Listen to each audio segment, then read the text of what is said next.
আসসালামু আলাইকুম। প্রিয় দর্শক, অন্য মঞ্চের আলাপচারিতায় আপনাদের সকলকে আমন্ত্রণ জানাচ্ছি। নমস্কার, আমি তরুণ ঘোষ। টাইটেলে আমি যা দিয়েছি, তারেক রহমান এবং তার সরকার ভয়ে কাঁপছে। ইউনূস তো আর দেশে ফিরবে না, নিশ্চিত থাকুন দেশে ফিরবে না। আর ভারত সরকার একেবারে শেখ হাসিনার পেছনে পুরো শক্তভাবে দাঁড়িয়ে আছে এবং একই সময়ে চীন এবং রাশিয়া দুটোই শেখ হাসিনার পক্ষে। এখন আপনাদের মনে থাকতে পারে যে ডক্টর ইউনূস যখন এখানে এসেছিলেন, প্রধানমন্ত্রীর সঙ্গে 10 মিনিটের একটা সাক্ষাৎ হয়েছিল। তার প্রথম দাবি ছিল শেখ হাসিনার প্রত্যর্পণ। তখন মোদিজি বলেছিলেন ওইটা বাদ দিয়ে আপনি বাকিটুকু বলুন। তো বাকিটুকু বলার আর কেউ ছিল না। 10 মিনিটের মধ্যে মিটিং খতম। উনি বেরিয়ে চলে গেলেন হাত টাত মিলিয়ে। তারপরে পিছনে লাগলেন খলিলুর রহমান। তিনি বারবার আবেদন নিবেদন করলেন। তারপর প্রথমে ডসিয়ার পাঠানো, তারপর হচ্ছে গিয়ে আপনার চিঠির পর চিঠি, কি না শেখ হাসিনাকে প্রত্যর্পণ চাই। ভারত বরাবরই বলে দিয়েছিল যে শেখ হাসিনাকে, মানে পক্ষান্তরে বলেছিল, সরাসরি বলেনি আমরা ভেবে দেখছি, আমরা খতিয়ে দেখছি। ভারত সরাসরি কখনো বলে না, এই সমস্ত বলে কিন্তু কাটিয়ে দিচ্ছিল। তখন এটা ছিল জনগণকে খুশি করার জন্য, ভেতরে কিন্তু দম নেই। আচ্ছা, শেখ হাসিনার কাফন দাফন হয়ে গিয়েছে, তার দিল্লিতে কাফন দাফন হয়ে গিয়েছে, আওয়ামী লীগ নিষিদ্ধ হয়ে গিয়েছে। এই সমস্ত বলার পর যখন শেখ হাসিনা যখন বললেন যে আমি মাথা উঁচু করে দেশে ফিরব এবং কনফার্ম ডেট বললেন যে এই বছরের ডিসেম্বরের মধ্যেই ফিরব, তখন সব অন্তরাত্মা কেঁপে গেল। কেঁপে গিয়ে হলো আমাদের তো ভক্কিবাজি সব শেষ হয়ে গেল। এখন যাকে আমরা প্রত্যর্পণ চাইছি তিনি নিজেই প্রত্যাবর্তন করছেন, তাহলে এখন কি করা যায়? আমি বলেছিলাম না একবার, বহু আগে, আপনাদের স্মরণে থাকবে কি থাকবে না আমি জানি না, যে অনুপস্থিত শেখ হাসিনা উপস্থিত শেখ হাসিনার থেকে অনেক বেশি ভয়ঙ্কর। তিনি এখানে বসে কি গুটি চালছেন, কি করছেন, সেগুলো তিনি সব জানেন। তিনি তো বসে নেই। তিনি নিজে বলেছেন আমি এতগুলো দেশ চালিয়েছি, এই এত বছর দেশ চালিয়েছি, এত দেশের সঙ্গে আমি আমার সুসম্পর্ক রেখে চলেছি। তো সে এখানে চলে এসছেন। তারপরে মোদিজির এরকম বিশ্ব ভ্রমণ এবং আমেরিকা নরম হয়ে যাওয়া অবস্থা। আমেরিকা চাইলে কিন্তু একেবারে পায়ে পড়ে যাবে, এরকম অবস্থা। একমাত্র সফট কর্নার হচ্ছে গিয়ে বাংলাদেশ। এখন যখন সারা বিশ্ব শেখ হাসিনার পক্ষে এবং ভারত যখন শেখ হাসিনার পক্ষে, তার ফিরে যাওয়ার পক্ষে, একটা কথা আমরা বলেছিলাম, আমি বলেছিলাম যে ভারতের অভ্যন্তরে একটা আলোচনা হয়েছে, এখানে তো সর্বদলীয় মিটিং ডাকার দরকার নেই, তার থাকার ব্যাপারে সর্বদলীয় মিটিং ডাকার ব্যাপার ছিল। তার দেশ, তিনি ফিরে যেতে চান, তাহলে আমাদের সর্বদল মিটিং করার তো কোনো দরকার নেই। এই যে রয়টার্স যে রিপোর্টটা বার করলো, রয়টার্স কিন্তু আমাদের প্রতিনিধিকেও ফোন করেছিলেন, বিদেশ দপ্তরের প্রতিনিধিকে। তারা বলেছে ভারতের পক্ষ থেকে এই ব্যাপারে কোনো প্রতিক্রিয়া জানানো হবে না, কোনো দপ্তর থেকেই কোনোভাবেই প্রতিক্রিয়া জানানো হবে না। ফলে রয়টার্স বুঝে গিয়েছে যে এখানে ধরে লাভ নেই। এবার তিনি বাংলাদেশ কর্তৃপক্ষকে ধরলেন। রয়টার্সের 7 দিনের প্রচেষ্টা এই কপিটা নিয়ে, যে 7 দিন ধরে তারা বিভিন্ন ব্যক্তিকে ফোন করেছেন, ফোন করে বোঝার চেষ্টা করেছেন যে শেখ হাসিনা ফিরলে পরে তাদের কি বক্তব্য, কিন্তু কেউ কোনো কথা বলেননি। কথা বলেননি একটাই কারণে, কারণ ভয় ত্রাস গ্রাস করছে আস্তে আস্তে। আর এই যে ডিসেম্বর বলছেন না উনি, ডিসেম্বরটা উনি মাথায় ঢুকিয়ে দিচ্ছেন। তার মধ্যে দেখবেন এই ডিসেম্বর করে সবাই যখন প্রস্তুত হবে, তার মধ্যে ঝপ করে একদিন ঢুকে পড়বেন। মিলিয়ে নেবেন আমার কথা। তো তখন এই বাহাদুররা যাবে কোথায়? আপনারা যদি ইউটিউব সার্চ করেন যে বেগানি শাদি মে আব্দুল্লাহ দিওয়ানা সং, একবার সার্চ করে দেখুন, বেগানি শাদি মে আব্দুল্লাহ দিওয়ানা সং বলে লিখুন। লিখলে যে গানটা আপনারা পাবেন, সেই গানটাতে পরিস্থিতি পুরো ব্যাখ্যা হয়ে গিয়েছে, যে কেন আমি এটা বললাম। এটা আপনারা খুঁজে বার করুন, না পারলে আমায় লিখবেন, তখন আমি আপনাদের বলে দেবো যে বেগানি শাদি মে আব্দুল্লাহ দিওয়ানা আমি কেন বললাম। তো এখন শেখ হাসিনা তো পুরোপুরি তৈরি হয়ে গিয়েছেন বিদেশের সমস্ত শক্তিগুলোর সঙ্গে। তার টেলিফোনিক কনভারসেশন হয়েছে এবং উনি আমার অনুরোধ মেনে একবার আমাকে টেলিফোন করতে বলেছিলেন ইন্টারভিউয়ের জন্য, কিন্তু আমি আর সময় পাইনি যে তার টেলিফোনটা আমি করব, মানে তাকে টেলিফোন করে তার ফোনটা আমি রেকর্ড করব। কারণ আমি যখন করি তার টেলিফোন তখন ব্যস্ত থাকে, তারপর আমিও ভুলে যাই, সেটা করতে গিয়ে আর হয়নি। তো এই বেগানি শাদি মে আব্দুল্লাহ দিওয়ানারা যে এতক্ষণ নেচে বেড়ালো, ফলটা কি হলো? ফলটা হলো অশ্বডিম্ব। এখন আমি অনেকদিন আগে আবার একটা ভিডিওতে বলেছিলাম, হ্যাঁ বললেও মুশকিল, না বললেও মুশকিল। এখন ফাটা বাঁশে আটকে গিয়েছে বিএনপি সরকার এবং তারেক রহমান, মুখ দিয়ে রা বেরোচ্ছে না। আরে সংসদে দাঁড়িয়ে যখন বলছে কাফন দাফন হয়ে গিয়েছে, তাহলে বলতেই পারে আমরা দেশে ফেরাবো না, বলতে তো পারে আমরা দেশে ফেরাবো না। আসলে তারা জানে শেখ হাসিনা যেদিন দেশে ফিরবেন, সেদিন না সেনাবাহিনী কাজ করতে পারবে, না পুলিশ, না এই চ্যাংড়াগুলোর দল। ও তো ক্রমশ মার খেয়ে এখন তো ভীতু হয়ে গেছে। সাধারণ মানুষ তারা যা পাগলের মতো ছুটবেন এয়ারপোর্টের দিকে, বা যদি খবর পান কোনো স্থলপথের দিক দিয়ে ঢুকছেন, তারপরে সেখানে দেখবেন তার বাড়ি ফিরতে ফিরতে 12 ঘন্টা লেগে যাবে। সেটা কিন্তু হতে যাচ্ছে, আপনার মানুষ চক্ষে দেখতে পাবেন। এই যে দীর্ঘ 2 বছর ধরে আমি কথা বলে যাচ্ছি, অনেক আমাকে নেগেটিভ মন্তব্য শুনতে হয়েছে, আমি কিন্তু তাও থামিনি, কারণ আমি জানতাম সত্যিটা, যে এটাই একদিন হবে, ভারতবর্ষ এটাই করবে। এখন আমাদের এখানে 185 কিলোমিটার আর বাকি আছে বেড়া লাগাতে। সেটা সরকার বলছে, বিএসএফ বলছে যে এখন চূড়ান্ত পদ্ধতিতে কাজ চলছে, আর হয়তো বড়জোর 15 দিন থেকে 1 মাস লাগবে।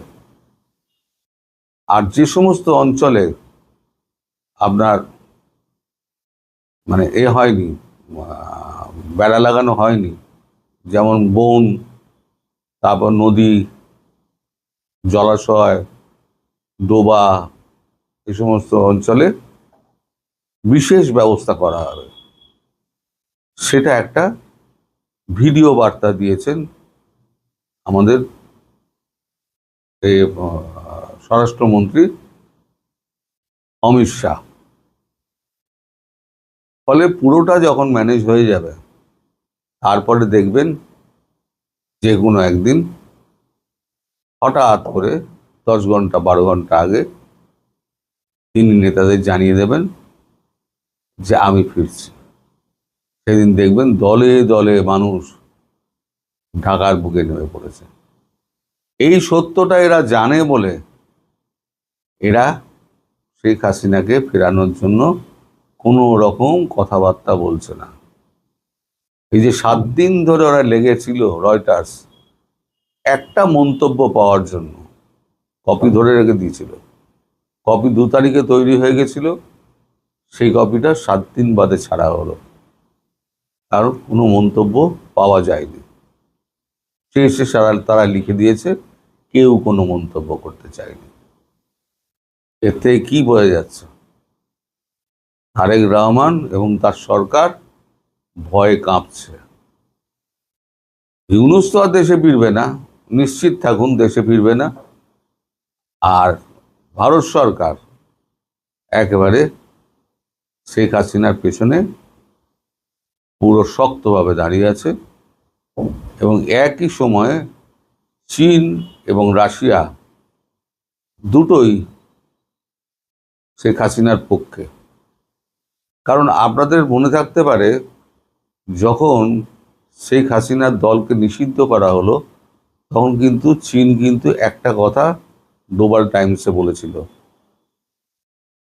যে কোনো দলকে নিশ্চিহ্ন করে, মানে নিষিদ্ধ করে রাজনৈতিক চলতে পারে না।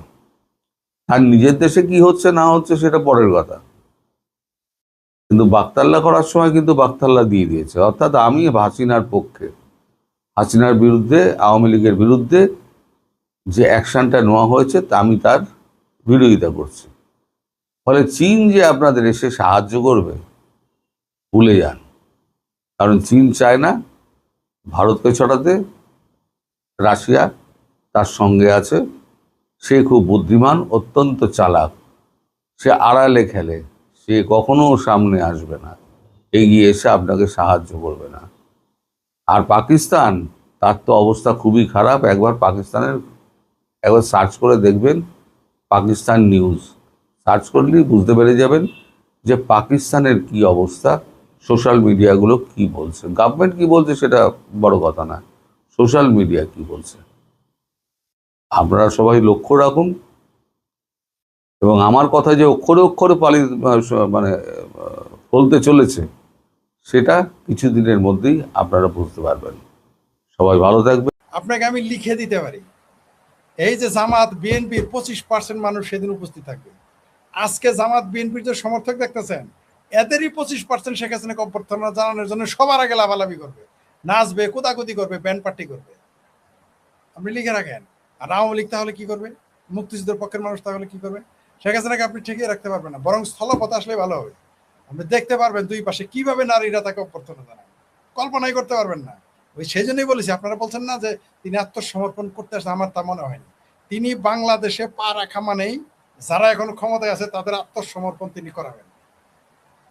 তিনি জেলে যাবেন না, জেলে তিনি ঢোকাবেন যারা জুলাই সন্ত্রাস ঘটিয়েছে, এই দেশের অর্থনীতি, এই দেশের গণতন্ত্র যারা ধ্বংস করেছে, এই দেশের মুক্তিযুদ্ধের চেতনা যারা ধ্বংস করেছে, তাদেরকে জেলে ঢোকানোর জন্য তিনি আসবেন। শেখ হাসিনা বুঝি বাংলাদেশে জেলে যাওয়ার জন্য আসতেছে? শেখ হাসিনা বুঝি বাংলাদেশে আসতেছে মরার জন্য? শেখ হাসিনা এত পাগল হয়েছে? অত নালি আদেশের না আপনি শেখ হাসিনাকে মেরে ফেলবেন, আর বাংলাদেশের আওয়ামী লীগের লোক, মুক্তিযুদ্ধের পক্ষের লোক বসে থাকবে? কারণ তারা বুঝে ফেলেছে আর বসে থাকার সময় নেই। শেখ হাসিনা বুঝে ফেলেছেন যত বসে থাকবেন, বরং এই মহিরু, এই স্বাধীনতা বিরোধী চক্র আস্তে আস্তে শেকড় বেশি করাবেন। শেখ হাসিনা যেদিন বাংলাদেশে ঢুকবেন, সেনাবাহিনী ক্যান্টনমেন্টে নেরিকুত্তার মতো লেঙ্গুর ভিতরে দিয়ে পালাবে, অথবা তাকে সংবর্ধনা জানাবে। যে সেনাবাহিনী মৌলবাদ ও জঙ্গিবাদ এবং স্বাধীনতা বিরোধীদের নেতা তারেক রহমানকে সংবর্ধনা দেয়, সেই সেনাবাহিনী যদি শেখ হাসিনাকে সংবর্ধনা না দেয়, এই সেনাবাহিনী অস্তিত্বই থাকবে না বাংলাদেশে। সেনাবাহিনী জানে যে এইবার শেখ হাসিনাকে যদি তারা হত্যা করে, আমি বলে দিলাম, আমি শেখ ফরিদ বলে রাখলাম আপনার চ্যানেলের মাধ্যমে, যেটা আর কোনো চ্যানেলে বলি নাই, আমার চ্যানেলে বলতে চাইছিলাম, বলে দিলাম, ওই যে কি ট্র্যাক্টর মনে হতো ফট করে বলে দিলাম আর কি। সেটা হলো, যদি শেখ হাসিনাকে এবার হত্যা করে সেনাবাহিনী, নিশ্চিত থাকেন বাংলাদেশ আগামীতে সেনাবাহিনী বলতে কিছু থাকবে না। হ্যাঁ, এটা আপনি নিশ্চিত থাকেন, যদি শেখ হাসিনাকে তারা হত্যা করে বা করায়, এই ষড়যন্ত্র থাকে, আপনি নিশ্চিত থাকেন আগামীতে সেনাবাহিনীর অস্তিত্ব থাকবে না।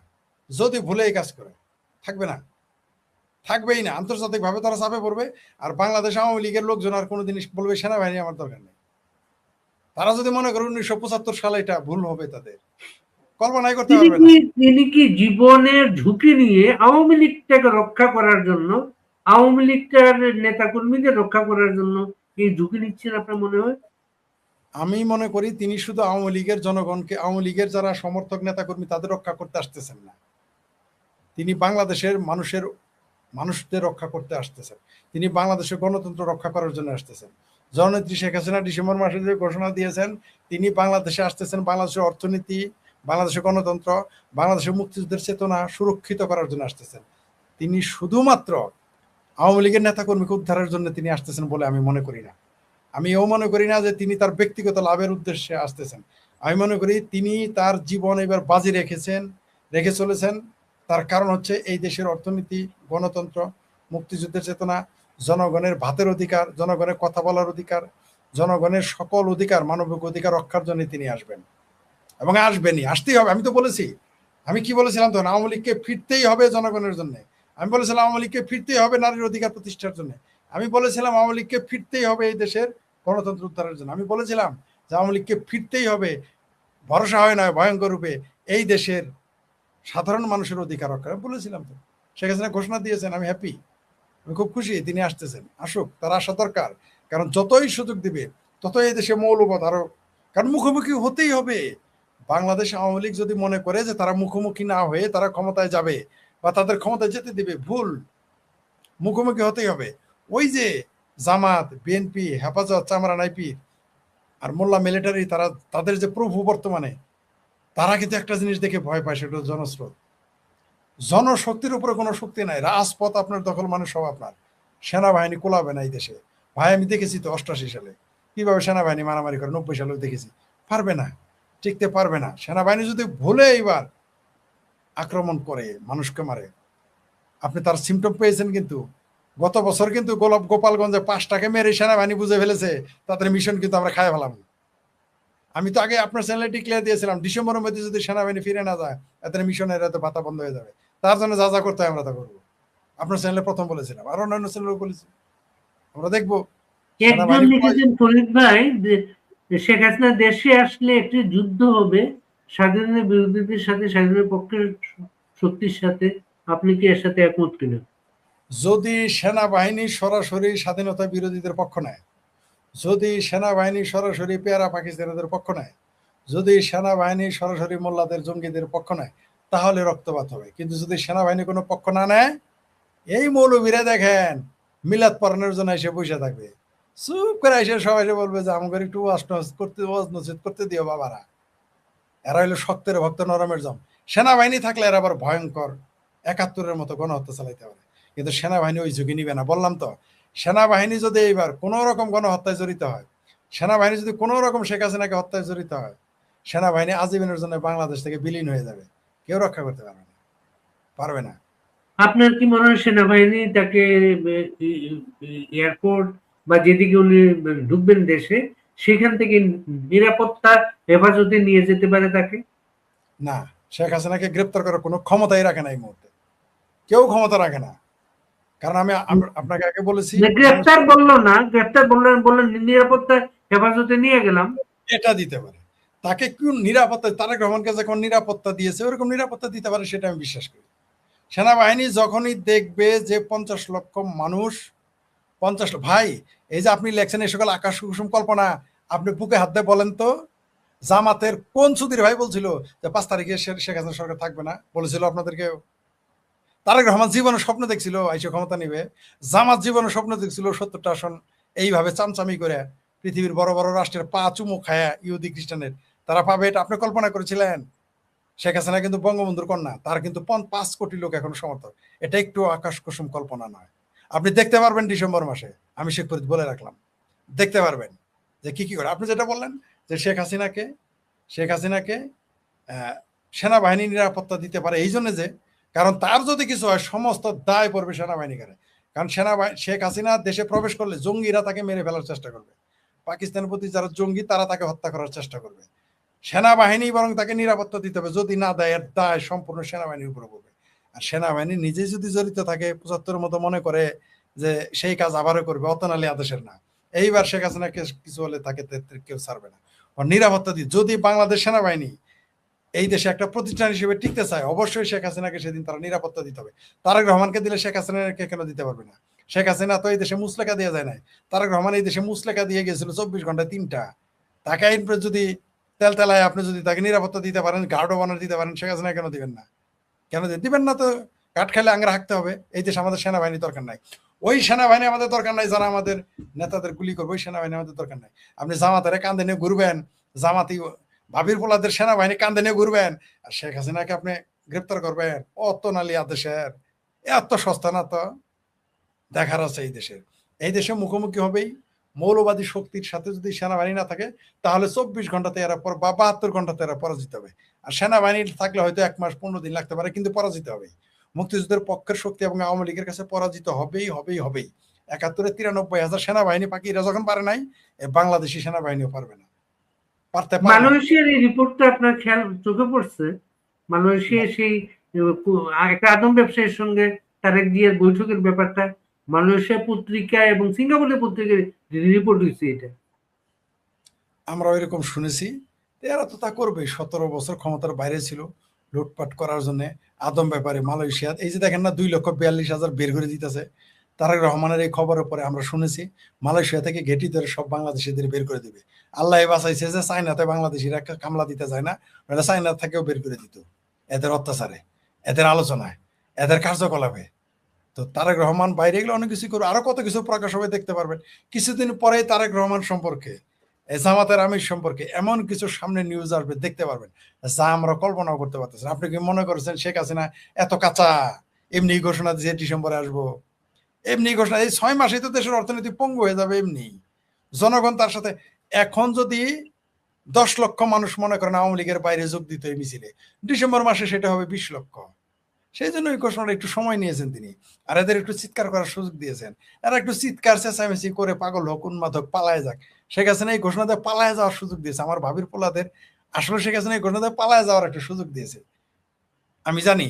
কারণ এরা যদি পালায় না যায়, দেশে আওয়ামী লীগ যারা করে, মুক্তিযুদ্ধের পক্ষের মানুষ যারা নির্যাতিত নিপীড়িত, এদের তো ধরে খেয়ে ফেলবে। তাই শেখ হাসিনা একটা অগ্রিম ঘোষণা দিয়ে এদের পালানোর সুযোগ করে দিয়েছে, এবং এরা পালাবে। যে আমার ভাবির পোলা নাহিদ, সজীব ভুইয়া নাকি চুইয়া কি যেন আছে, এদের দুইজনেরই বাপ হইল নারী বিদ্বেষী এবং বাটপার। একজন ছাত্রীকে লিফটের মধ্যে চুমা খাইছে, জড়াই ধরছে, দর্শন করতে গেছে, আরেকজন শিক্ষিকাকে অপমান করেছে, আমরা দেখেছি।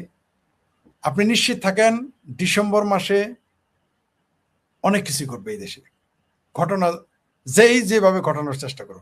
তবে আমি মনে করি যে বাংলাদেশে যে জঙ্গিবাদী শক্তিটা আছে, এটা শেখ হাসিনার জন্য হুমকি। কিন্তু সেনাবাহিনী যদি পক্ষ না নেয়, 72 ঘন্টার মধ্যে এদের খুঁজে পাবেন না। কারণ এরা জানে এদের কি পরিণত। এরা যে এবার জেলে ঢুকবে আর ফিরে আসতে পারবে না। এই যে এটিএম আজহারুল যে জেলে ঢুকবে আর ফিরে আসতে পারবে না, মামুনুল হক যে এবার ঢুকবে আর ফিরে আসতে পারবে না। সে যদি মনে করে যাত্রাবাড়ির মাদ্রাসার লিল্লা করে ছাত্রদের মিছিল করবে, তাহলে আওয়ামী লীগ তো লিল্লা দেয়, আওয়ামী লীগ তো লিল্লা খায় না। ছাত্রলীগ তো লিল্লা দেয়, ছাত্রলীগ তো লিল্লা খায় না। যুবলীগ তো লিল্লা দেয়, লিল্লা খায় না। কৃষক লীগ তো জিল্লা দেয়, মাদ্রাসা লিল্লা খায় না। তাহলে লিল্লা খোরেরাই যদি লিল্লা খোরের নেতা এত চাপা মারতে পারে, তাহলে যারা লিল্লা দেয় তাদের নেতা কি করবে? কারণ একটা ডেডলাইন অনেকে মনে করছেন, আমিও মনে করতেছি শেখ হাসিনা হয় প্রথম 1 ডিসেম্বরে ঢুকবেন অথবা 16 ডিসেম্বরে ঢুকবেন, এটা আমার ধারণা। কারণ 16 ডিসেম্বরের আগেই তিনি ঢুকবেন আমার ধারণা।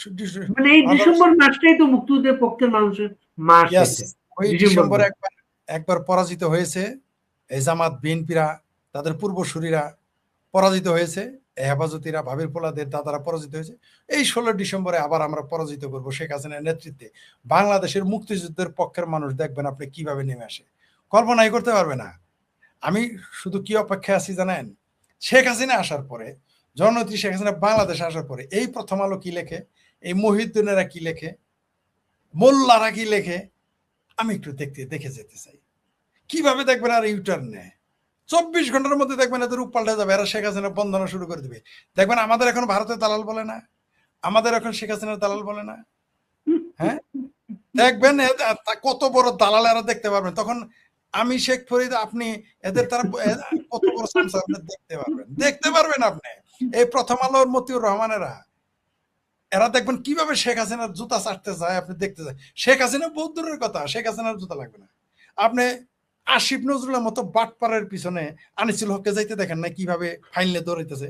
দেখবেন সাদ্দামের জুতা চাটতে চাটতে প্রথম আলোর পত্রিকার সম্পাদক সাদ্দামের জুতা কামড়া খায় ফেলবে।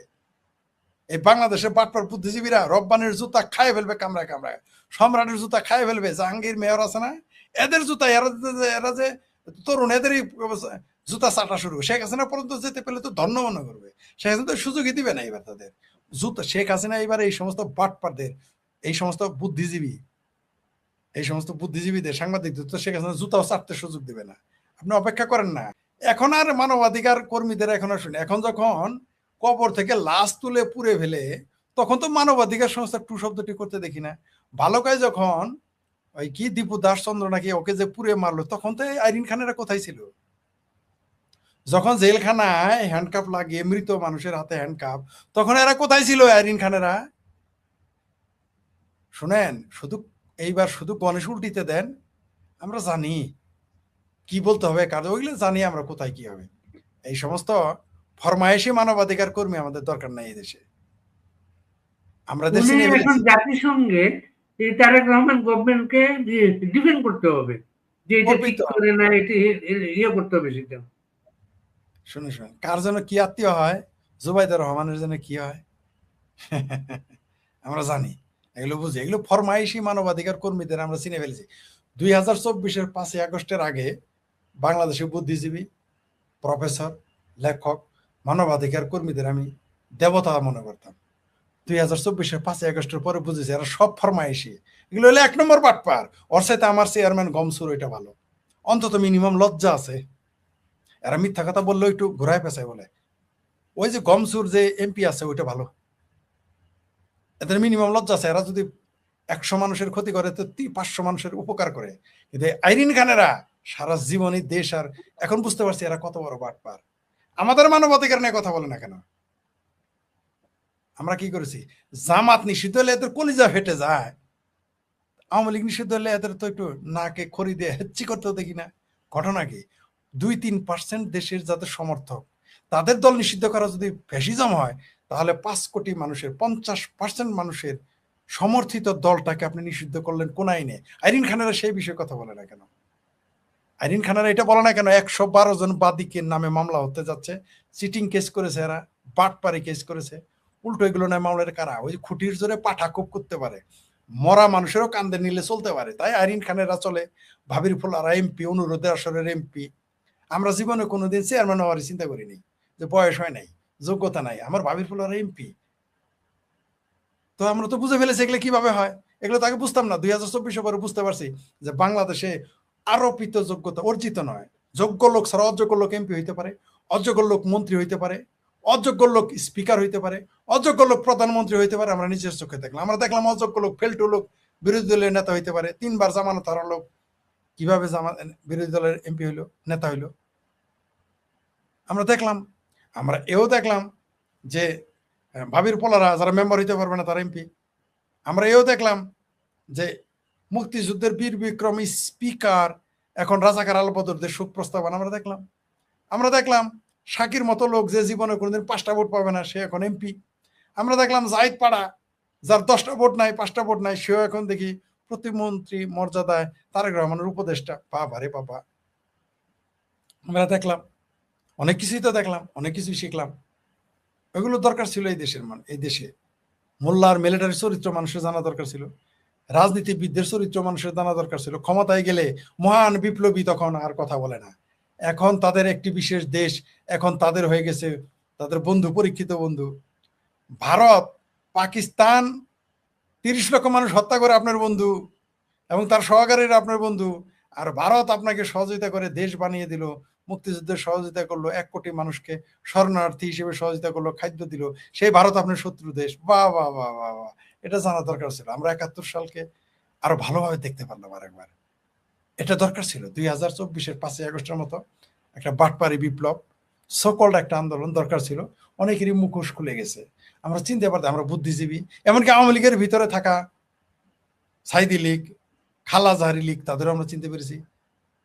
বিএনপি জামাতকে আমরা চিনতে পেরেছি এরা আসলে কি। এরা জাতীয় সঙ্গীত, বাংলাদেশে জাতীয় সঙ্গীত বাজলে তাদের পা লড়ে না, হাত লড়ে না, কিন্তু বিদেশি জাতীয় সঙ্গীত দেখলে দেখলাম কিভাবে চট করে গোলামের মতো 3 ফাল দিয়ে ক্যাঙ্গারুর মতো লাভ দিয়ে দাঁড়িয়ে যায়। তখন আর হারামও থাকে না, ব্যারামও থাকে না, কিছুই থাকে না, সব জায়েজ। আমরা এই বাটপাড়িও ধরে ফেলেছি, আমরা বুঝতে পেরেছি এটা দরকার ছিল। আমার কেন যেন মনে হয় 2024-এর 5ই আগস্ট বাংলাদেশের মানুষের জন্য শেষ মুহূর্তে সাপে বড় হয়ে যাবে, আওয়ামী লীগের জন্য, মুক্তিযুদ্ধের পক্ষের মানুষের জন্য সাপে বড় হয়ে যাবে। কারণ আমরা এখন দুধ কা দুধ পানি কা পানি হবে। আমরা দোস্ত চিনে ফেলেছি, দুশ্মনও চিনে ফেলেছি। আমরা বুঝে ফেলেছি যে আওয়ামী লীগের বঙ্গবন্ধুর নাম নিলে সে বন্ধু না হইতে পারে। আমরা বুঝে ফেলেছি, আমরা বুঝে ফেলেছি যে বুদ্ধিজীবী তত্ত্বজীবনী নিয়ে অনুচ্ছেদ লিখবে সে আমাদের পক্ষে না হইতে পারে।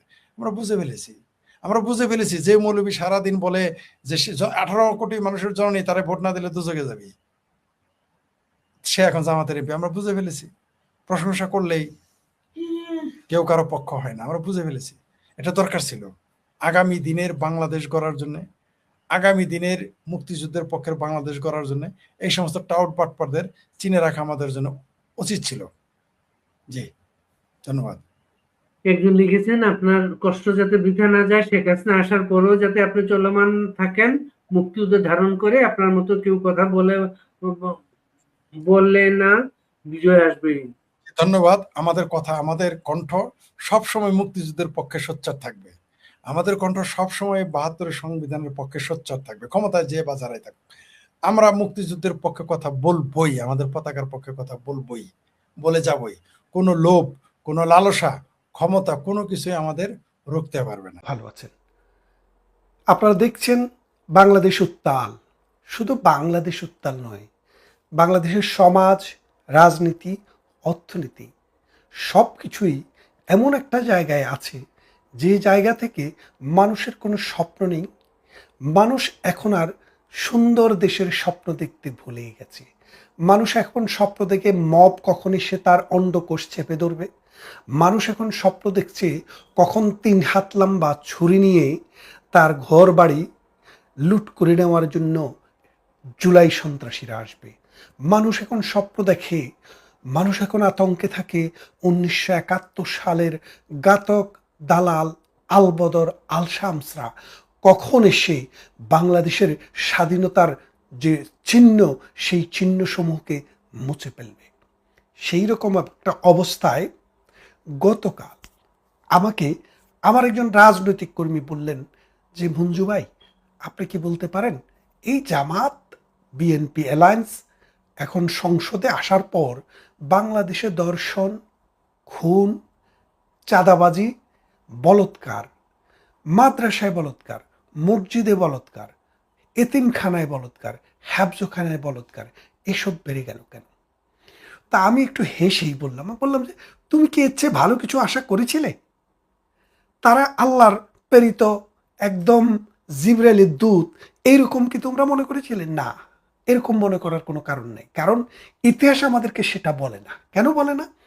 1971 সালে যখন মহান মুক্তিযুদ্ধ শুরু হয়, বাংলাদেশে আপনি 2.5 লক্ষ নারীর ইজ্জত গিয়েছে বলে আপনি শুনেছেন, আমি শুনেছি।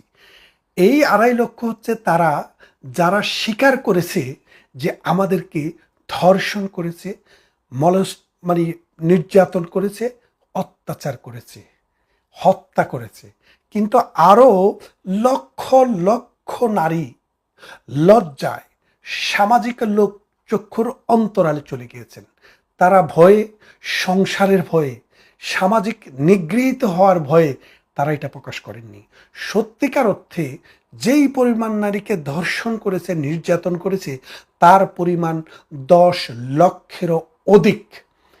তাহলে যে বাংলাদেশের কার ঘরে সুন্দরী নারী আছে, কার বউ সুন্দর, কার মেয়ে সুন্দর, এটা কিন্তু পাকিস্তান বাহিনী জানতো না, এটা জানতো কারা? এই বাংলার রাজাকার, আল বদর, আল শামস, নেজামে ইসলাম, মুসলিম লীগ এবং জামাতে ইসলাম, তারা জানতো। তাদের মিলিশিয়া ছিল কিরকম? রাজাকার বাহিনী বানাইছে একটা গ্রুপ দিয়ে, আল বদর বানাইছে, আল শামস বানাইছে, যারা এখনকার শিবির, ওই সময় ছাত্র সংঘ নাম ছিল তাদের। এই ছাত্র সংঘের এই তরুণ তরুণ ছেলেবেলেদেরকে রাজাকার বানাইয়া, আল বদর বানাইয়া, আল শামস বানাইয়া বিভিন্ন গ্রামে গ্রামে ঢুকাই দিত। তাদের কাজ হতো কার গাছে ফল আছে, কার ঘরে নারী আছে, কার পুকুরে মাছ আছে, কার গোয়ালে গরু আছে, সেগুলা চেক করার জন্য। এবং অনেক মানুষের গরু নিয়ে জবাই করে খেয়ে ফেলছে, ছাগল নিয়ে জবাই করে খেয়ে ফেলছে, এবং নারীদেরকে তুলে নিয়ে গেছে। তুলে নিতে পাকিস্তানি সেনারা আসতেন সবার শেষে। প্রথমে এই রাজাকার আলবদরেরা বলে দিতেন যে কোন বাড়িতে কার মেয়ে সুন্দর, কার বউ সুন্দর। সেখানে গিয়ে তারা নিজেরাও দর্শন করেছে এবং পাকিস্তানি বাহিনী দিয়েও এই নারীদেরকে সম্ভ্রমহানি করেছে, ধর্ষণ করেছে, অনেককে হত্যা করেছে। আপনারা জানেন স্বাধীনতা যুদ্ধের পর যেসব কনসেন্ট্রেশন ক্যাম্পগুলো আবিষ্কার হয়েছে, সেই সব জায়গা থেকে লক্ষ লক্ষ নারীকে বিদেশে পাঠিয়ে দেওয়া হয়েছে। কারণ সামাজিক ভয়ে সুইডেন থেকে, নরওয়ে থেকে, ডেনমার্ক থেকে অনেক এনজিও গিয়ে তাদেরকে বাংলাদেশ থেকে গোপনে নিয়ে গেছে। হাজার হাজার হাজার হাজার ওয়ার চাইল্ডকে ইউরোপে, আমেরিকায় তারা দত্তক হিসেবে নিয়েছে। কারা এরা? এরা হচ্ছে 1971 সালের ঘাতক, দালাল এবং 1971 সালের রাজাকার, আল বদর, আল শামস, জামাতে ইসলামীর লোক। এবং তারা এই নারীদেরকে শুধু ধর্ষণ নির্যাতনই করে নাই, তাদের অনেককে সন্তান সম্ভব পর্যন্ত করেছে। তাহলে 1971 সালে দেশের স্বাধীনতা, যেখানে 80 থেকে 90% লোক একদিকে, মাত্র 10 থেকে 20% মানুষ মিলে তারা এই দেশটাকে পাকিস্তানি সেনাবাহিনীর সহযোগিতায় একটা জাহান্নামে পরিণত করেছিল। 1 কোটি মানুষকে এ দেশ থেকে বিতাড়িত করেছিল। এবং হিন্দু পরিবার, বৌদ্ধ পরিবার, জৈন, মানে মুসলমান, নন মুসলিম যেসব ফ্যামিলিগুলো ছিল, তাদের জীবনকে তো আরো দুর্বিষহ করে তুলেছিল। সেই সময়ের এই রাজাকার আলবদরেরা 2024-এ এসে, 25-এ এসে, 26-এ এসে ভালো হয়ে যাবে, এই কথাটি চিন্তা করার কোনো কারণ নেই। আমি ব্যাখ্যা এটাই করেছিলাম যে তারা বদলায়নি, তারা বদলাবে না। তারা বদলায়নি কিভাবে বুঝলেন? 1971 সালে তারা স্বাধীনতার বিরুদ্ধে ছিল, আর 2024 সালে আর যে কিবরিয়া নামে একটা শুয়োরের বাচ্চা আছে, ওই শুয়োরের বাচ্চা সাম্প্রতিক সময়ে এক নারীকে নিয়ে এসছে, জামাতের এমপি। সে বলে 1971 সালে জামাত কোনো অন্যায় করেনি, জামাত কোনো স্বাধীনতা বিরোধী করেনি, এবং যেগুলো আপনারা শোনেন এগুলো হচ্ছে প্রপাগান্ডা, মিথ্যা। ওই শুয়োরে একটা প্রশ্ন করলো না যে 2.5 লক্ষ নারী নির্যাতনের যে রেকর্ড আছে সেটা কি? 30 লাখ লোক মরুক আর 3 লক্ষ মরুক, এই যে লক্ষ লক্ষ জীবন গেল, সেইটা কি? সেটা পর্যন্ত বলে নেই। আমরা জানি মৃত্যুর সংখ্যা 30 লাখেরও অধিক, এবং পৃথিবীর টপ ক্লাস অন্তত 50টা জার্নালে এই নিউজটি প্রকাশিত হয়েছে বঙ্গবন্ধু বাংলাদেশে ফিরে আসার আগেই। সেই এই টুটকা দাঁড়িয়ালা, এই আর যে কিবরিয়া, সে এই জামাতদেরকে এনে প্রমোশন দেয়। তার ভেতরেরটা আস্তে আস্তে বেরিয়ে এসছে। এরা স্বাধীনতা বিরোধী, এরা হচ্ছে লুঙ্গির তলে থাকা। ঢাকা বিশ্ববিদ্যালয় যেরকম ছাত্রলীগের লুঙ্গির তলে থেকে জামাত শিবির তাদের রাজত্ব তৈরি করেছে, ঠিক এইসব আর যে কিবরিয়ারাও তাদের বর্ণ লুকিয়ে। আরেকটা আছে ডাক্তার নাবিল, সেটাও কিন্তু আরেক রাজাকারের সন্তান, আরেক রাজাকারের বংশধর, আরেক রাজাকারের আদর্শিক সন্তান। খুব সুন্দর সুন্দর কথা বলবে, কিন্তু মূলত মৌলবাদী, ধর্মান্ধ এবং প্রগতি বিরোধী, স্বাধীনতা বিরোধী। বুদ্ধির মুক্তি এবং চিন্তার স্বাধীনতা আন্দোলনটি শুরু হয়েছিল 1930-এর দশকে। সেই 30-এর দশক থেকে কবি নজরুলদের সময় থেকে 1971 সাল পর্যন্ত এই আন্দোলনটি একটি ধারায় ছিল। বঙ্গবন্ধু 1949 সালে যখন বাংলাদেশ আওয়ামী লীগ করেন, সেই বুদ্ধির মুক্তি এবং চিন্তার স্বাধীনতা, অসাম্প্রদায়িক চেতনা এবং সকল মানুষের জন্য ইনক্লুসিভ একটা রাষ্ট্রের স্বপ্ন নিয়ে 71-এ মহান মুক্তিযুদ্ধ পর্যন্ত সংগ্রাম করে গেছেন, এবং তার স্বাধীনতার পরেও তিনি সংগ্রাম করে গেছেন। এই যে আর যে কিবরিয়াদের মতো এই নাবিলদের মতো এই সব ধর্মান্ধ মৌলবাদী এই বদ্ধ উন্মাদরা এই বিভিন্ন ছায়াতলে থেকে থেকে দেশ এবং জাতিকে ধ্বংসের দিকে নিয়ে যায়, আমাদের অসাম্প্রদায়িক চেতনাকে ধ্বংসের দিকে নিয়ে যায়। এবং সেই জন্য বলছি যে 1971 সালে তাদের যে চরিত্র ছিল 2024 একই চরিত্র, 32 নম্বরকে ভাঙতে হবে। এরা কারা? এরা হচ্ছে জামাত, এরা হচ্ছে জামাতের শিশু সন্তান এনসিপি। এরা হচ্ছে জামাতের একটা গ্রুপ যারা বিএনপির ভিতরে আশ্রয় গ্রহণ করেছে, আওয়ামী লীগের ভিতরে যেভাবে লুঙ্গির তলে ছিল সেই রকমভাবে এরাই কিন্তু 32 নাম্বার ভেঙেছে, এরাই কিন্তু বেগম রোকেয়ার মূর্তি ভেঙেছে, এরাই কিন্তু মাজারে হামলা করেছে, এরাই কিন্তু বাউলদেরকে হত্যা করার জন্য তাদের প্রাণনাশের চেষ্টা করেছে, এরাই কিন্তু কবর থেকে মৃত লাশ তুলে পুড়িয়ে ফেলেছে, এরাই কিন্তু এই হিন্দু হওয়ার কারণে একটি ছেলেকে এইভাবে নির্মমভাবে আগুন দিয়ে হত্যা করেছে। তাহলে আপনারা খেয়াল করেন 1971 সালের তাদের যে চরিত্র, যেখানে হিন্দু, আপনারা দেখেছেন 71 সালের কিছু কিছু ছবি যে লুঙ্গি খুলে দেখছে সে হিন্দু নাকি মুসলমান।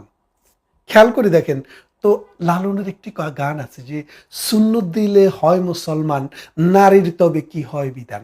খেয়াল করে দেখেন, এই যে সুন্নত দেখা আপনি মুসলমান চিনছেন, পুরুষ হলে, নারী হলে কিভাবে চিনবেন? সেটা চিনার উপায় ছিল না। এই জন্য নির্বিচারে হত্যা, দর্শন, নির্যাতন 71-এ যেভাবে করেছে এই 2024-এও কিন্তু সেটাই চলছে। বাংলাদেশের বিভিন্ন অঞ্চলে আওয়ামী লীগের এবং প্রগতিশীল ধারার মুক্তিযুদ্ধের সপক্ষের বহু নারী নির্যাতনের সম্মুখীন, বহু নারীকে হত্যা করা হয়েছে, বহু পুরুষকে হত্যা করা হয়েছে, বহু জায়গায় তাদের ঘরবাড়ি দখল করে নেওয়া হয়েছে, তাদের ব্যবসা প্রতিষ্ঠান দখল করে নেওয়া হয়েছে। সবচাইতে বড় প্রমাণ হচ্ছে ইসলামী ব্যাংক দখল করে নিয়েছে। এই যে জামাতের এক এমপি বলল না আমার স্ত্রী 2.5 কোটি টাকা লোন নিয়েছে, এটা তো কিচ্ছু না। খেয়াল করে দেখেন বাংলাদেশে 2.5 কোটি টাকা কিচ্ছু না। তাদের তো উপর থেকে টাকা আসে, তাদের ওই যে জিব্রাইল ফেরেশতার মাধ্যমে হয়তো তাদের কাছে টাকা আসে আর কি, সেই জন্য এই ছোটখাটো টাকা তাদের কাছে কিচ্ছু না। বিনা জামানতে ইসলামী ব্যাংক থেকে লোন নিয়েছে। আপনি নিতে পারবেন বিনা জামানতে? পারবেন না, কিন্তু তারা পারবে। এখন খেয়াল করে দেখেন ওই ছোট ভাইয়ের প্রশ্নের জবাব দিতে গিয়ে, সহকর্মীর প্রশ্নের জবাব দিতে গিয়ে যে কথাটি আমি বলেছিলাম যে 1971 থেকে 2024 জামাতের চরিত্র বদলায়নি। সুতরাং আরেকটি যুদ্ধ অনিবার্য। এই যুদ্ধে বহু পক্ষ থাকবে, কিন্তু কারা জিতবে সেটা ঠিক করে দিবে আমার ভৌগোলিক অবস্থান, কারা জিতবে সেটা ঠিক করে দিবে কার বন্দুক কি। সময় খেয়াল করেন যে আজকে আওয়ামী লীগ কোণঠাসা হয়ে আছে, কিন্তু এই সময়টা বেশি দিন আর নেই। প্রধানমন্ত্রী শেখ হাসিনা ঘোষণা দিয়েছেন তিনি ফিরছেন। তার এই ফেরা বাংলাদেশের জন্য আবার নতুন ইতিহাসের জন্ম দেবে, এবং সেই ইতিহাস 1971 একসাথে মিলিয়ে দেবে, এবং বঙ্গবন্ধুর যে অসমাপ্ত কাজ সেই কাজ এবার সমাপ্ত হবে। আপনারা জানেন বঙ্গবন্ধু যদি চাইতেন সেদিন 1972 সালের 10 জানুয়ারি লক্ষ লক্ষ রাজাকার আলবদর আল শামসকে ধরে ধরে রাস্তার উপর হত্যা করতে পারতেন। মানুষ এতটা বিক্ষিপ্ত ছিল, কিন্তু তিনি করেননি। কেন করেননি? তিনি চেয়েছিলেন ইনক্লুসিভ একটা রাষ্ট্র, হিন্দু থাকবে, বৌদ্ধ থাকবে, খ্রিস্টান থাকবে, মুসলমান থাকবে, যে ধর্ম করে সেও থাকবে, যে ধর্ম করে না সেও থাকবে, যে ধর্মের লেবাস ধরে সেও থাকবে, যে লেবাস ধরে না সেও থাকবে। সেই ইনক্লুসিভ রাষ্ট্রের স্বপ্ন দেখে বঙ্গবন্ধু যে ভুল করেছেন, 75-এ তার মাসুল দিয়েছেন, এবং 2024-এ জননেত্রী শেখ হাসিনা সেই মাসুল দিয়েছেন। কিন্তু আগামীতে এই ভুলটি আর হবে না। আপনারা তৈরি হন, প্রধানমন্ত্রী ফিরছেন, এবং এই জামাত, এই আলবদর, এই আল শামস, এই রাজাকার, ইভেন বিএনপির ভেতরে থাকা সেই বর্ণছোড়া জামাতে ইসলামী শিবিরের যেসব ছেলেরা রয়েছে তাদেরকেও কিন্তু চিহ্নিত করার প্রক্রিয়া চলছে। ভালো থাকবে। শহীদ ভাই, একটা জিনিস আপনি খেয়াল করেছেন কিনা জানি না, মনে হয় খেয়াল করেছেন, কারণ খেয়াল করারই কথা, এটা আপনার চোখ এড়ানোর কথা না, যে আজকে আমরা দেখলাম যে রয়টার্স এর কাছে শেখ হাসিনা একটা ইন্টারভিউ দিয়েছেন, সাবেক প্রধানমন্ত্রী আওয়ামী লীগের সভানেত্রী। উনি এর আগেও একটা ইন্টারভিউ দিয়েছিলেন এনডিটিভিকে। এনডিটিভি ইন্ডিয়ান মিডিয়া, ওটাকে আবার অনেকে কোট করে আল জাজিরা অথবা এএফপি তারাও রিপোর্ট করেছিল। কিন্তু এবার সরাসরি রয়টার্সই তাকে একটা এবার আর লিখিত ইন্টারভিউ না, টেলিফোন ইন্টারভিউ করেছে বলে আমি যে যতটুকু পেলাম। সেখানে নানা রকম কথা হয়েছে, আমরা ওই কথাগুলো নিয়ে একটু কথা আপনার সঙ্গে আলোচনা করতে চাই। প্রথমত উনি বলেছেন যে উনি এবং ওনার দলের সিনিয়র লিডারদের নিয়ে ওনারা শিগগিরই ঢাকায় ফিরবেন এবং সারেন্ডার করবেন, আদালতের শরণাপন্ন হবেন। আপনি এটাকে কতটুকু গুরুত্ব দিচ্ছেন? প্রথমত এটা খুবই গুরুত্বপূর্ণ একটা সংবাদ, এবং রয়টার্স সাথে ইন্টারভিউ মানে এটা ইন্টারন্যাশনাল মিডিয়ার সাথে একটা ইন্টারভিউ, এর আগে এনডিটিভির সাথে একটা ইন্টারভিউ, এবং নানানভাবে এরকম একটা ঘোষণা ওনার পক্ষ থেকে এসেছে যে উনি মাতৃভূমিতে ফিরতে চান। এবং এবার পরিষ্কারভাবে বললেন যে যেহেতু তার বিরুদ্ধে একটা বিচার হয়ে গেছে, তার বিচারের রায় হয়েছে, উনি আদালতের কাছে সারেন্ডার করবেন। আর দিনক্ষণটা ঠিক করেননি, ডিসেম্বর মাসের কথা বলেছেন।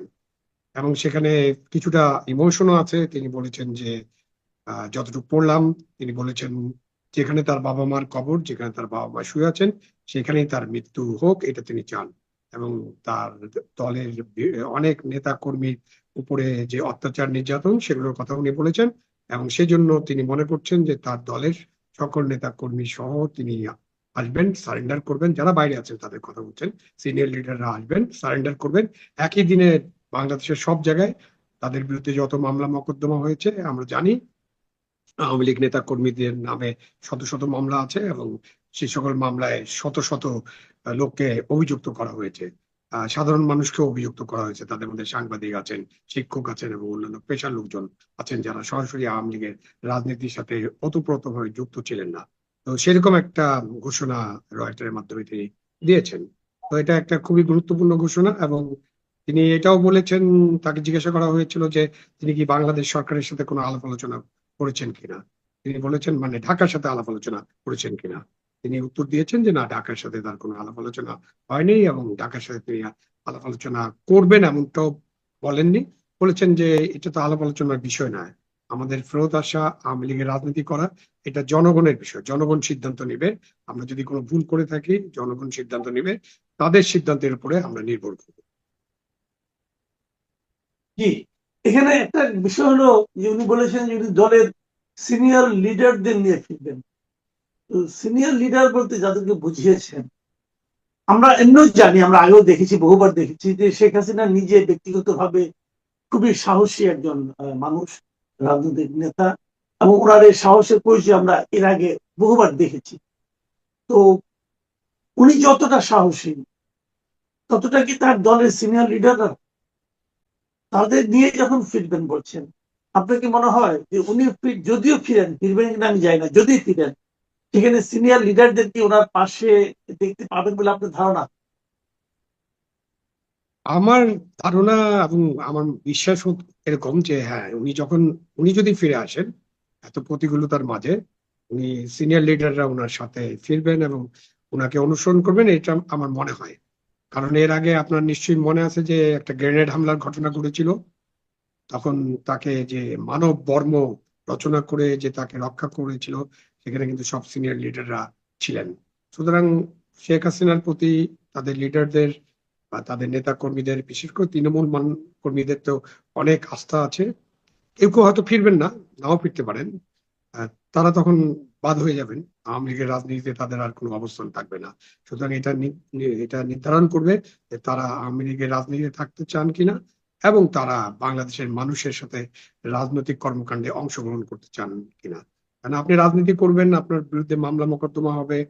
সেই মামলা কোন সময় সত্য মামলা হতে পারে, এবং অধিকাংশ ক্ষেত্রে রাজনীতিবিদদের নামে মামলা তো মিথ্যা মামলা হয়, এটা তো দেখা যায়।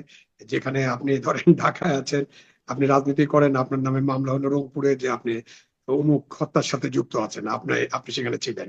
আপনি আছেন চট্টগ্রামে, মামলা হলো খুলনাতে।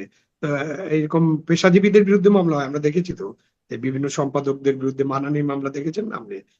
অযথা একটা মানহানির মামলা আছে যেটা ঢাকায় করলেই চলে, সেই মামলা আপনার কুষ্টিয়া, যশোর, চট্টগ্রাম, রংপুর, মানে উনাকে এইসব মামলায় হাজিরা দেন। আমাদের এই সিস্টেম আর কি, আমি এই বিচারের যে সিস্টেমের কথায় আসলাম, যে বিচারেরটা এরকম যে এবং কিভাবে এইসব মামলা নেওয়া হয়, কেন নেওয়া হয়, আপনি যে ঘটনা যেখানে ঘটবে মামলা সেখানে হবে, এটা একটা সাধারণ নীতি থাকা উচিত, নীতি আছেও। তাহলে আপনি মাসুদ কামাল আজকে যদি আপনি কারো মানহানি করেন, তাহলে আপনি যখন ঢাকা শহরে বসে এই কাজটা করছেন, তখন আপনার নামে যদি মানহানি মামলা কেউ করতে চায়, তার উচিত ঢাকা মেট্রোপলিটন কোর্টে যায় মামলা করা, যে থানায় আপনি আছেন সেই থানায় যায় মামলা করা। আপনার বিরুদ্ধে কুষ্টিয়া মামলা করার তো কোনো দরকার নেই, আপনার বিরুদ্ধে যশোরে মামলা করার দরকার নেই। বাংলাদেশের আমরা তো অনেক ধরনের সংস্কারের কথা শুনেছি, অনেক কিছু পরিবর্তনের কথা শুনেছি, স্বাধীনতা 2.0 এসব শুনেছি, আপনার আমাদের জাতীয় পতাকা পরিবর্তনের কথা শুনেছি, জাতীয় সঙ্গীত পরিবর্তনের কথা শুনেছি, সংবিধান ফেলে দেওয়ার কথা শুনেছি। সবই শুনেছি যে আমরা নতুন ভাবে অনেক কিছু করতে চাই। কি নতুন করতে চাই? একটাই জিনিস, যে এতদিন যে ফ্যাসিবাদী শাসন ছিল, তো এতদিন ধরে বাংলাদেশে যে অগণতান্ত্রিক ব্যবস্থাগুলো চালু আছে, বা যেসব জিনিস আমাদের জাতির যে উন্নতি, সেই উন্নতির পথে বাধাগ্রস্ত হয়ে আছে, বিশেষ করে পলিটিক্যাল যেসব জিনিস, সেগুলোতে আমরা পরিবর্তন আনবো। আপনি এই মামলার ক্ষেত্রেও তো এই ছোট্ট পরিবর্তন আনা একদম, মানে এটা কোনো মানে কোনো বড় বিষয় না। এটা আমাদের আইনের যে যে আইনের অধীনে মামলাগুলো হয়, আমাদের যে প্যানাল কোড আছে এবং আমাদের যে মামলার পরিচালনার যে সমস্ত নীতিমালা আছে, সেই সব অনুযায়ী ওখানে একটা পরিবর্তন আনলেই হয়, ভাই যার নামে যে মামলা সেইখানে করতে হবে। অযথা একজনের নামে মামলা বিভিন্ন জায়গায় করা চলবে না, আপনাকে ওই জায়গায় যে মামলা করতে হবে, ওখানে উকিল আছে, ব্যারিস্টার আছে, তাদের সাথে নিয়ে মামলা করেন। জি, আমরা আমরা জানি যে উনি ভারতে আছেন, ভারত সরকারের কাছে উনি আছেন, এবং ওনাকে খুব স্বাধীনভাবে কোথাও চলাফেরা করতে দেখা গেছে, এমন খবরও কিন্তু আমরা গত 2 বছরে পাইনি। তো মানে উনি ভারত সরকারের কাস্টডিতে আছেন অথবা নিরাপত্তার মধ্যে আছেন, খুব বাইরে বেরোচ্ছেন না। এর মধ্যে উনি বিদেশি একটা মিডিয়াকে ইন্টারভিউ দিলেন, রয়টার্স এর মতো একটা মিডিয়াকে। আপনার কি মনে হয় যে এই ইন্টারভিউ পেছনে ভারত সরকারের কোনো ভূমিকা আছে? প্রথমত আমরা একটা বিষয়ে পরিষ্কার হই যে উনি ভারত সরকারের কাস্টডিতে নাই, সুতরাং ওনাকে কোনো কারণে কাস্টডি করা হয়নি, উনি কাস্টডিতে নাই। কেন? উনি ভারত সরকারের কোনো আইন লঙ্ঘন করে ভারতে প্রবেশ করেন নাই, শুধু অনধিকার প্রবেশের জন্য উনি কাস্টডিতে নেওয়ার বা তার নামে মামলা করার যে সুযোগ ছিল সেটা নেই। সুতরাং আমাদের একটা ব্যবস্থা, আমাদের সরকার সেই সময় যারা দায়িত্বে ছিলেন তারাই তাকে আমাদের হেলিকপ্টার ব্যবহার করে বিমানবন্দরে নিয়ে যে, আমাদের এয়ারফোর্সের প্লেন ব্যবহার করে ভারত সরকারের সাথে আলাপ আলোচনা করে তাকে সেখানে রেখে আসছে। সুতরাং উনি ভারত সরকার উনাকে অতিথি হিসাবে গ্রহণ করেছেন, অতিথি হিসাবে বরণ করেছেন, এটাও বলতে পারেন। এবং ভারতের সরকার এবং ভারতের সমস্ত রাজনৈতিক দল এই বিষয়ে তাকে যে আতিথ্য দেওয়া হয়েছে এই বিষয়ে তারা একমত হয়েছেন। হ্যাঁ, তিনি যেহেতু আশ্রয় আছেন এবং বাংলাদেশের সাথে শেখ হাসিনার ভারতে অবস্থান নিয়ে বাংলাদেশের সাথে মানে সরকারের সাথে ভারত সরকারের যে টানাপোড়েন চলছে, বিশেষ করে ইউনূস সরকারের তো মানে একেবারে অচল অবস্থার দিকে চলে গিয়েছিল। সুতরাং ইউনূস সরকারের সময় তার যে এক্সট্রাডিশন করার জন্য তাকে যে বারবার চিঠি দেওয়া হয়েছে, এইসব কারণে ভারত সরকার নিশ্চিতভাবে তাকে বলেছেন যে আপনি যেহেতু আশ্রয়িত আছেন, আপনি থাকেন, আপনি চলাফেরা করবেন না, বাইরে যাবেন না। কেন? সেই নিরাপত্তা দেওয়ারও তো বিষয় আছে, যে ভারতে উনি যদি বাইরে চলাফেরা করেন ওনার নিরাপত্তাটা কে দেবে? সুতরাং ভারত সরকারকে অতিরিক্ত একটা নিরাপত্তার ব্যবস্থা করতে হবে। এইসব বিবেচনা ভারত সরকার তাকে হয়তো বাইরে কোথাও যাওয়া আসার ব্যাপারে বিধিনিষেধ আরোপ করে থাকতে পারে, অথবা উনি নিজের থেকেই নিজের উপর একটা আরোপিত নিষেধাজ্ঞা দিয়েছেন যে নিজের থেকেই উনি এখন বের হচ্ছেন না। বাট উনি তো এখন কথা বলেননি, রয়টারের কথা বলছেন গতকাল, তার আগে এনডিটিভির সাথে কথা বলছেন, তার আগে প্রেস ক্লাবের যে সভাপতি তার সাথে কথা বলেছেন, বিভিন্ন সময় উনি কথা বলেছেন। এবং উনি ওই ইন্টারভিউতে এটাও আছে যে উনি বাংলাদেশের 125-এর মতো, সংখ্যাটা সঠিক কিনা দেখে নিতে হবে, 125-এর মতো নির্বাচনী এলাকার নির্বাচিত প্রতিনিধিদের সাথে কথা বলেছেন। তার মানে ওনার কাছে ফোন আছে, যে ফোনে ইন্টারনেট কানেকশন আছে, অ্যান্ড্রয়েড ফোন নিশ্চয়ই আছে, এবং উনি কথা বলতে পারছেন। সুতরাং তারপরে এই কথা বলার উপরে কোনো তেমন বিধিনিষেধ নেই বলে আমার কাছে মনে হচ্ছে। যে আবার কেউ কেউ একটা কথা আমি শুনছিলাম, অনেকে বলছিলেন যে গতবার উনি যখন এনডিটিভির কাছে ইন্টারভিউটা দিলেন, ওই ইন্টারভিউর প্রেক্ষিতে আমি অনেককে বলতে শুনেছি, ওনারা বলেছেন যদি উনি শেষ পর্যন্ত দেশে আসেনও, তাহলে সেখানে একটা মধ্যস্থতাকারী দেশ থাকা লাগবে। একটা পুরো একটা দেশের সঙ্গে দেশ আমাদের দেশের সঙ্গে এক ধরনের দুতিয়ালি করবে, তারপর উনি আসবেন। আবার এখন উনি বলছেন উনি নিজেই আসবেন, এবং উনি আসলে উনি কিভাবে আসবেন? সেখানে কি আমাদের দূতাবাসের মাধ্যমে আসবেন, উনি কিভাবে আসবেন? আবার আমাদের সরকার বলছে তারা ওনাকে আনার জন্য ভারতের কাছে বেশ কয়েকবার চিঠি দিয়েছে।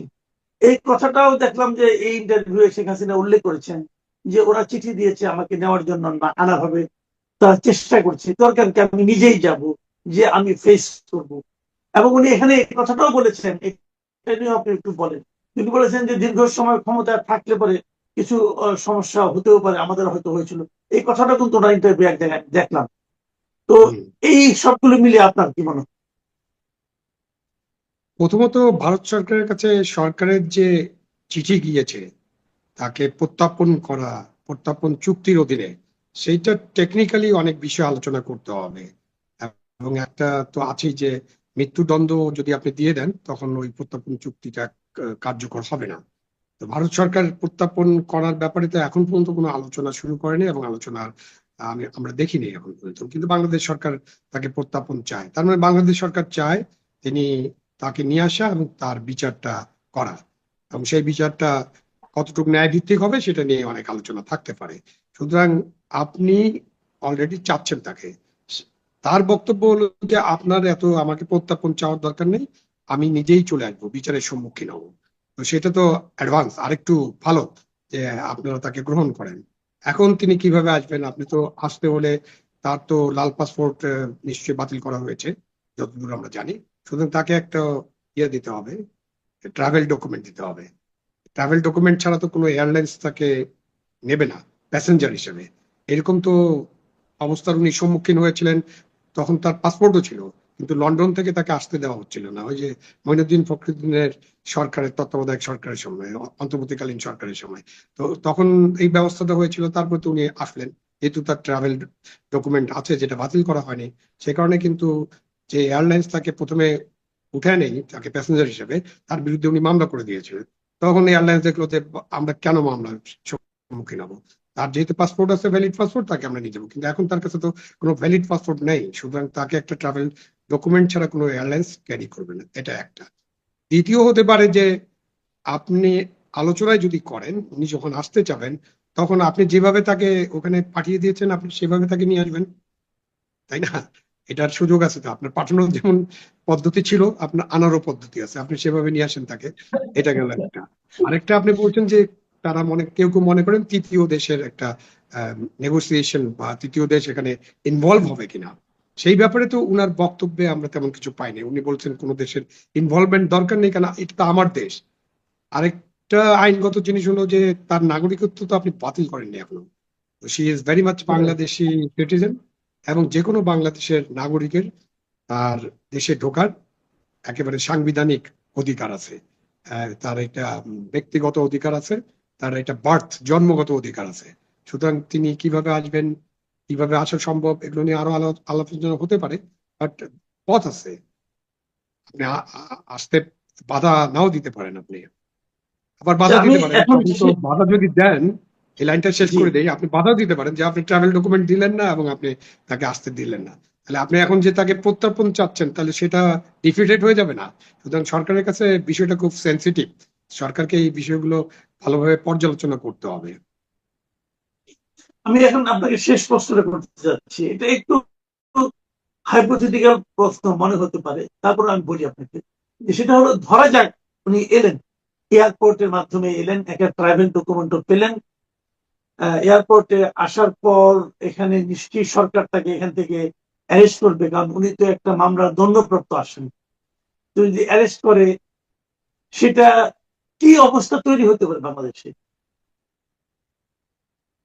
এমন ভাবে তো একেবারে মানে 2-2-4 মেলানো যাবে না। বাট শেখ হাসিনা তো একটা দলের নেতা, আমাদের জাতির পিতা বঙ্গবন্ধু শেখ মুজিবুর রহমানের কন্যা, এবং তিনি 17 বছর, আরো 5 বছর যোগ করেন, 15-5-20 বছর ক্ষমতায় ছিলেন।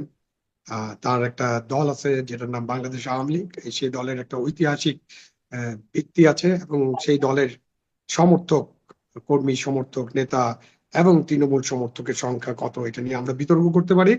বাট আমি এখন পর্যন্ত সব বিতর্কের মধ্যে যেটা সবচেয়ে কম পেয়েছি সেটা হলো যে 30% তাদের সমর্থন রয়েছে। কেউ কেউ এটাও নিয়ে বিতর্ক করেন, বাট নানান ইন্টেলেকচুয়ালরা, বিরোধীরাই বিতর্ক করে 30%-এর নিচে খুব একটা নামাতে পারেন না। তার মানে প্রায় 6 কোটি মানুষের সমর্থন আছে তার প্রতি, সেখানে ধরেন 3 কোটি অ্যাডাল্ট মানুষের সমর্থন আছে। তো এই যে 3-3.5 কোটি মানুষের যে সমর্থন আছে, সেই সমর্থনে কতটা ক্ষতিগ্রস্ত হয়েছে সেটা একটা আলোচনার বিষয়।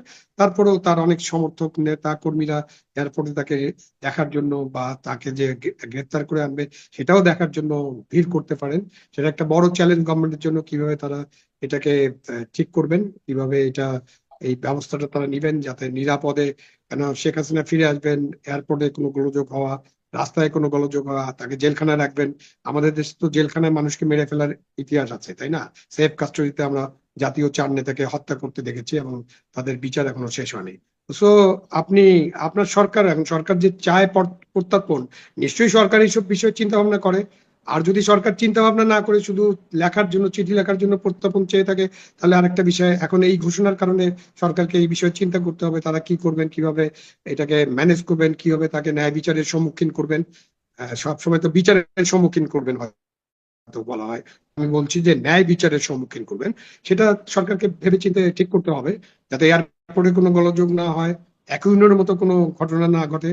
কেন বাংলাদেশে তো আপনি জানেন যে স্নাইপার রাইফেল তো যেখানে সেখানে নাকি পাওয়া যাচ্ছে, এবং সেই জুলাই আন্দোলনের সময় ওই 30 দিন বা 36 দিনে স্নাইপার রাইফেল ব্যবহৃত হয়েছে, এটা প্রমাণ পাওয়া যাচ্ছে।